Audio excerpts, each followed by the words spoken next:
Eeny, meeny, miny, mo. I'm going after pocket change today. So we're going to take the Simplex. So yesterday was a bust. Today is a new day. We are going to head across town to an old school that was built in the late 60s. But there is a ski hill right beside it. So I think there was stuff going on there well into the turn of the century. Right back to, right when this city was founded. Late 1800s, I'm sure there were guys going, hey, that's a great spot to come sledding down there or skiing down there, and we're going to go check it out. I don't know how old the stuff we're going to find. I don't know what was there before the school. I've got 3.5 hours. It's a beautiful sunny day. We've got to drive across town. We got to get at this. Let's do it. Hopefully, nothing's standing in our way today.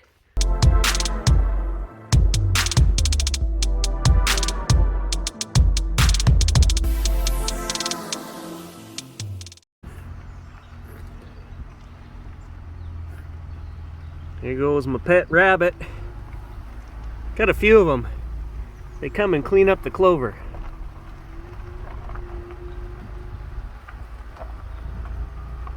So yesterday, Stan and I drove 35 kilometers each way. We were going to detect a bush plot that we had.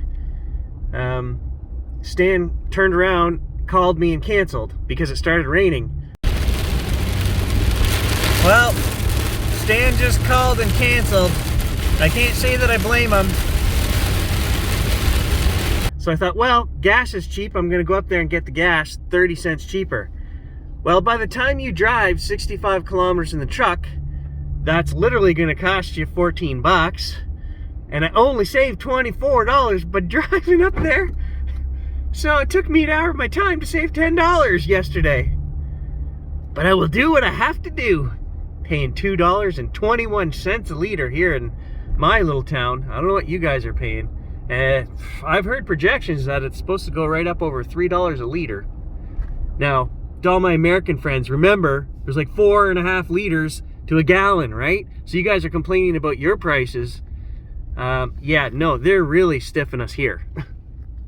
And so I'll just take a second to throw this at you guys. You guys know I own the PHEV plug-in hybrid electric Mitsubishi.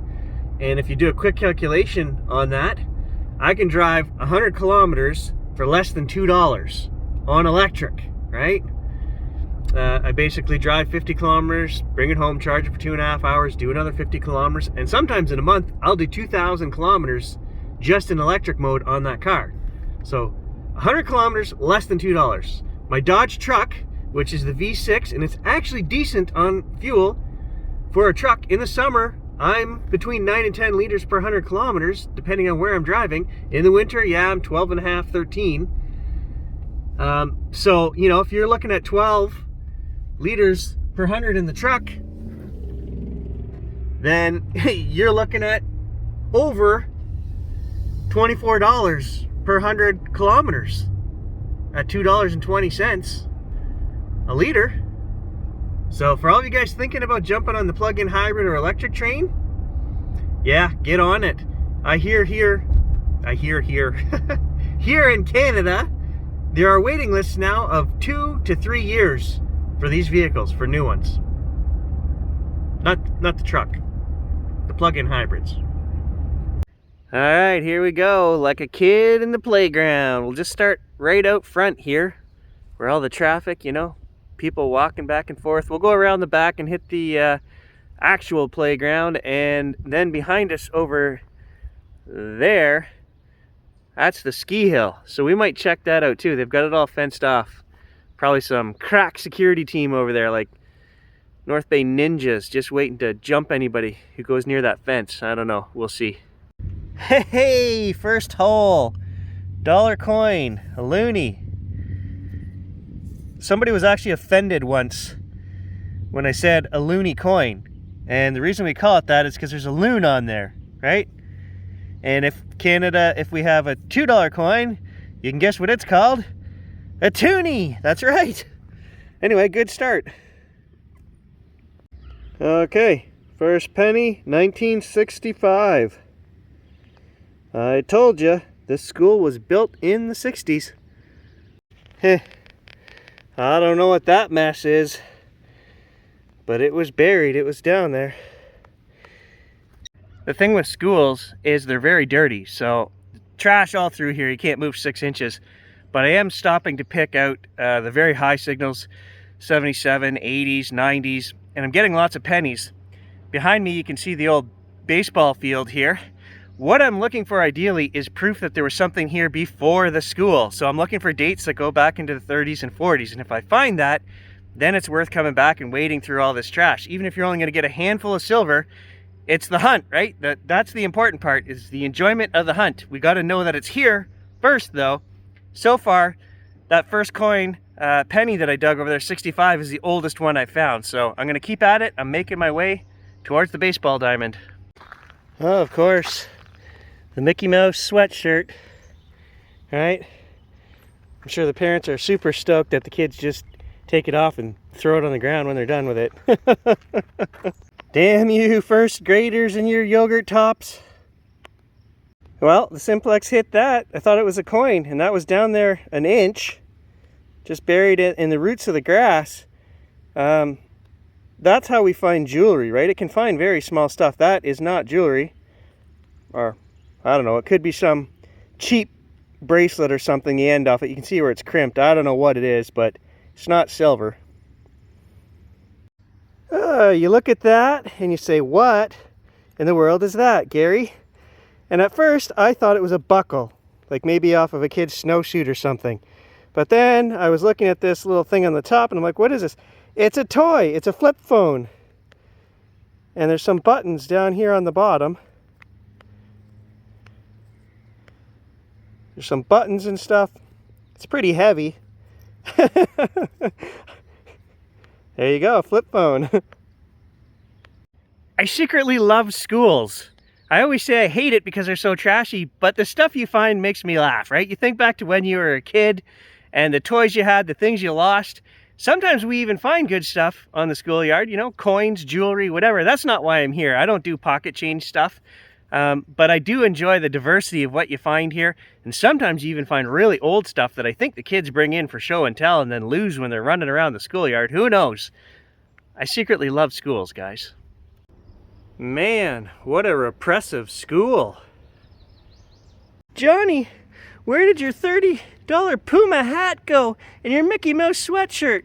I don't know, Mom. They got stolen. You want new school clothes, Johnny? This year, you're buying your own. All right, let's check out this back playground area and see what the kids have lost back here.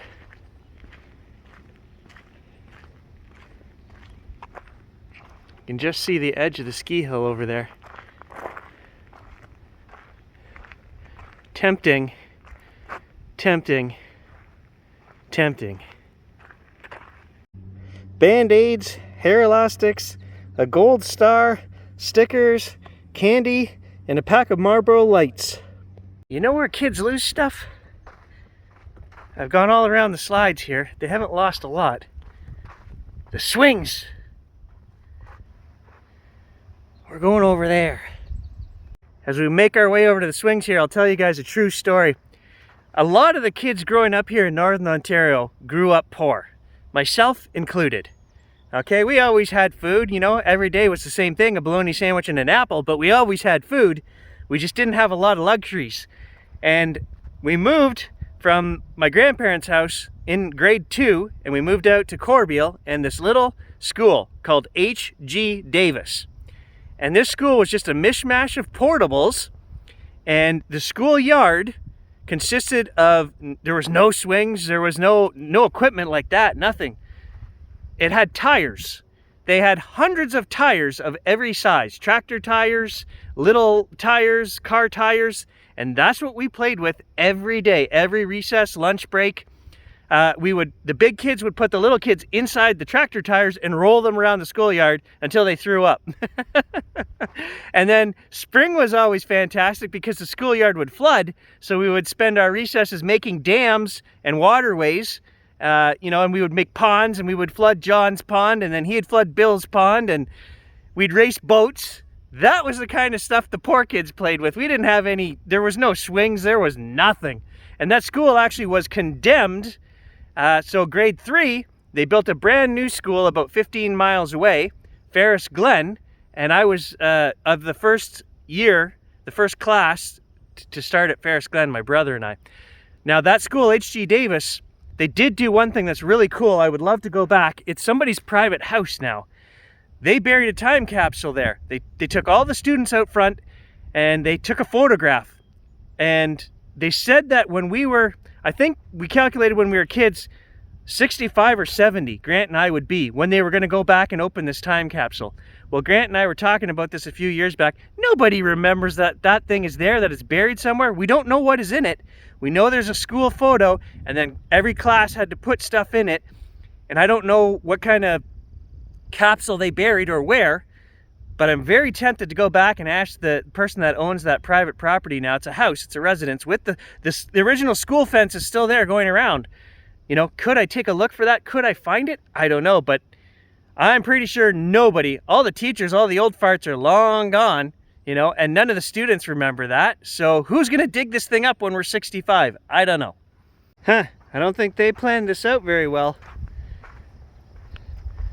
Park bench there. It's on the wrong side of the fence. There's fence that runs all down there. There's fence that runs all the way 200 yards over there. How are you supposed to get to the bench? Well, that's probably from the 60s, but not what I'm after. Well, I hope for Mia's sake that whoever did these portraits here isn't very good. Well, son, you do have a career in the arts ahead of you, but it's as a caricature artist. There's a Gary Larson cartoon in there somewhere. How little William began his career as a caricature artist.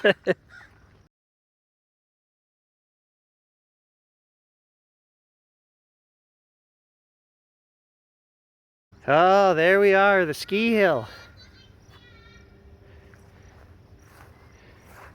I was just debating whether I should go around and swing out there. I think I'm going to, absolutely. So the school was pretty much a bust, as expected. Just something to kill an hour or two. But I'm going to swing up here, and I have no idea what year the ski lift was actually put in. Let's see if we can find some coins, and you know, I'm hoping 1930s. Who knows? What did you think you were going to find at the ski hill?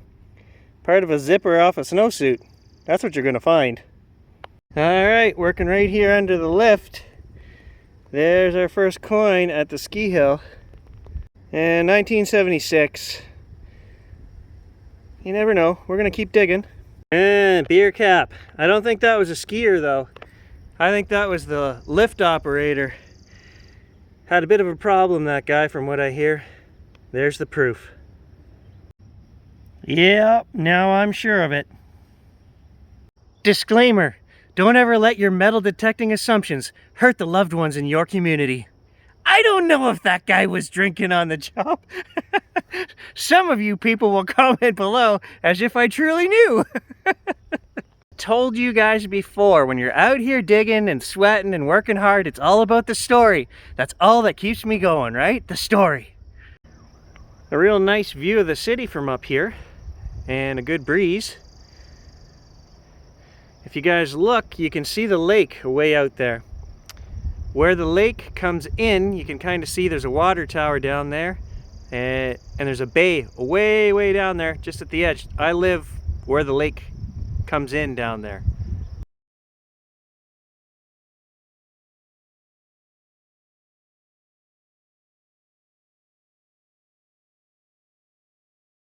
All right, there's a dime. 1982, not silver.